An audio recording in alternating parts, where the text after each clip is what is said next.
Semenjak Manchester United ditinggal Sir Alex Ferguson, ungkapan Manchester tidak lagi merah tampaknya adalah ungkapan dengan fakta yang tidak terbantahkan. MU boleh jadi pemegang basis fans terbanyak di Manchester. Namun soal gelar, Manchester birulah yang mempunyai banyak gelar. Sejak kedatangan Pep Guardiola, City menjadi klub yang nyaris tidak terkalahkan. Sayangnya, Devi Fortuna tidak berpihak dengan Pep akhir-akhir ini. Di masa-masa terakhir Pep dengan Citizen, Pep menderita berbagai kekalahan di berbagai kompetisi hingga 4 kali main kalah terus. Dengan hasil minor, tim rival Manchester Merah nampaknya mulai ngegas untuk segera bangkit.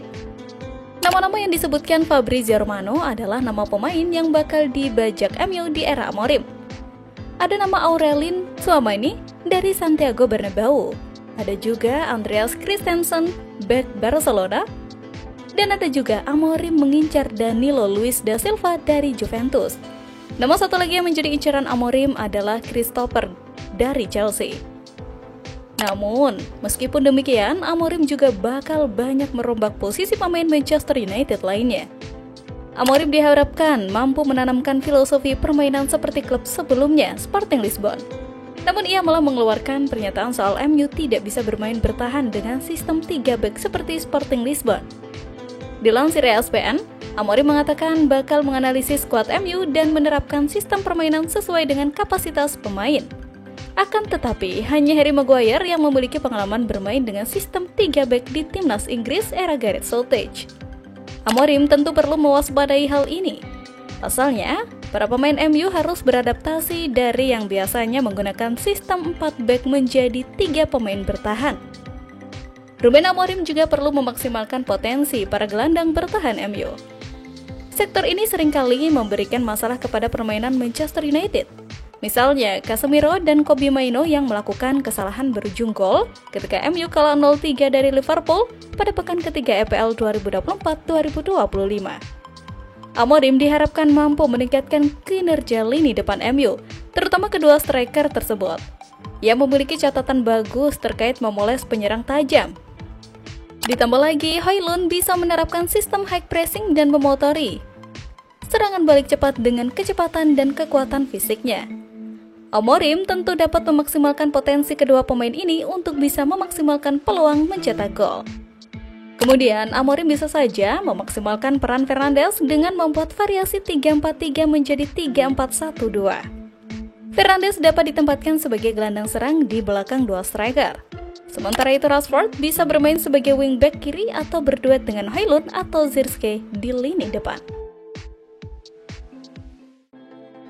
Manchester United telah mengidentifikasi Victor Gyökeres sebagai target transfer utama, terutama setelah penunjukan manajer baru mereka, Ruben Amorim.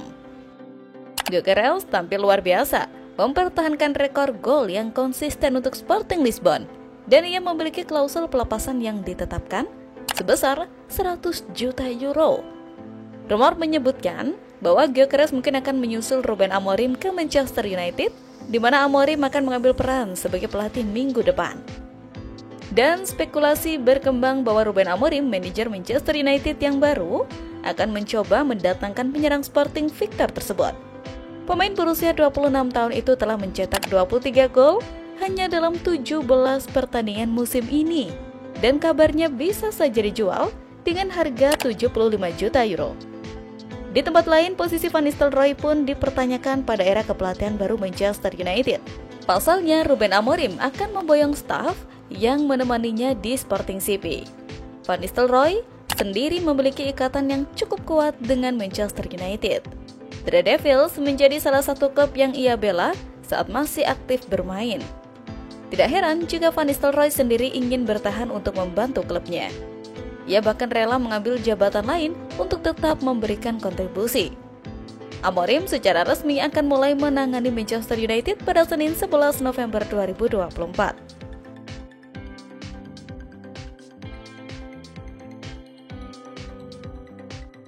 Beberapa pemain Manchester United sudah menegaskan kecocokannya dengan Van Nistelrooy. Van Nistelrooy pun ikut membantu menjaga optimisme klub setelah kehilangan pelatih utama. Andre Onana kemudian berharap agar pelatih asal Portugal itu tetap memakai jasa Ruud van Nistelrooy begitu ia tiba di Old Trafford. 100%, itu orang yang sangat baik, pelatih yang sangat baik. Jawabnya pada TNT Sport ketika ditanya apakah ia ingin Van Nistelrooy dipertahankan. Sejak ia di sini, ia banyak membantu kami. Ia punya banyak pengalaman dan banyak memberi nasihat kepada kami, ungkap Onana. Ia tampil luar biasa sejak ia di sini. Tentu saja kami memilikinya beberapa hari sebagai pelatih kepala. Ia berbeda, tapi ia melakukannya dengan luar biasa. Apa yang ia lakukan fantastis dan para pemain bahagia, tegasnya. Akan tetapi Andre Onana menambahkan dirinya hanya sekedar memberikan saja. Keputusan soal masa depan Ruud van di Manchester United tetap ada di tangan Ruben Amorim. Tetapi pada akhirnya ia bukanlah sesuatu yang bisa kami putuskan. Klub telah mengambil keputusan dan kami harus menerimanya, ujarnya. Namun ini harus menjadi urusan dirinya dan klub karena pada akhirnya merekalah yang harus duduk di meja perundingan dan memutuskan apa yang terbaik untuk klub, tegas Onana.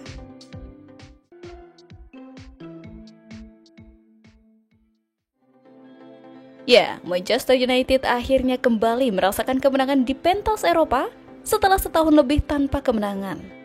Hasil itu diperoleh Setan Merah menaklukkan PAOK pada lanjutan Liga Eropa. Sudah lama kami tidak menang di Eropa. Hari ini kami menunjukkan mengapa kami adalah salah satu tim terbaik.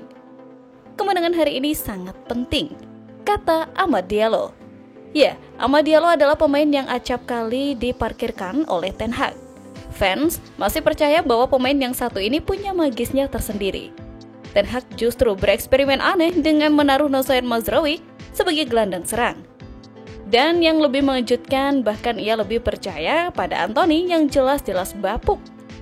Van Nistelrooy yang menerima desakan untuk memainkan Amad sebagai starter pada akhirnya memberi apa yang fans inginkan. Amad tampil sebagai starter di sisi sayap kanan dalam laga melawan PAOK di matchday keempat Europa League. Dan benar saja, hasil percaya diri fans terhadap Amad benar-benar terjadi. Pemain berusia 22 tahun itu mencetak brails dan menyelamatkan Setan Merah di hadapan publik. Di bawah kepemimpinan Van Nistelrooy, MU akhirnya membuka gelar puasanya setelah 380 hari belum pernah meraih kemenangan beruntun.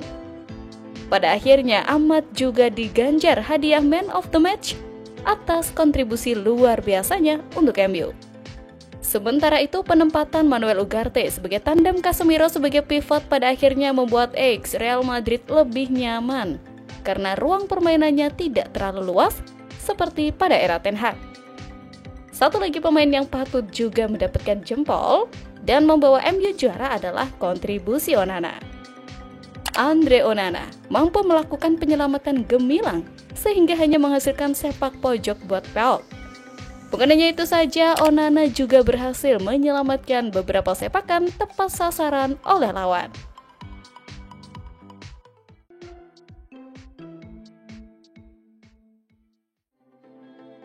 Pelatih interi Manchester United Ruud van Nistelrooy berhasil membawa Setan Merah meraih 3 poin pertama di Liga Eropa musim ini usai menekuk PAOK FC 2-0. Dikutip bolasport.com dari laman resmi UEFA, Manchester United tampil lebih mendominasi dengan memegang penguasaan bola sebesar 56%. Dari segi peluang, Manchester United melepaskan 15 tembakan dengan 4 mengarah ke gawang. Adapun PAOK memproduksi 8 tembakan yang 4 diantaranya menuju tepat sasaran.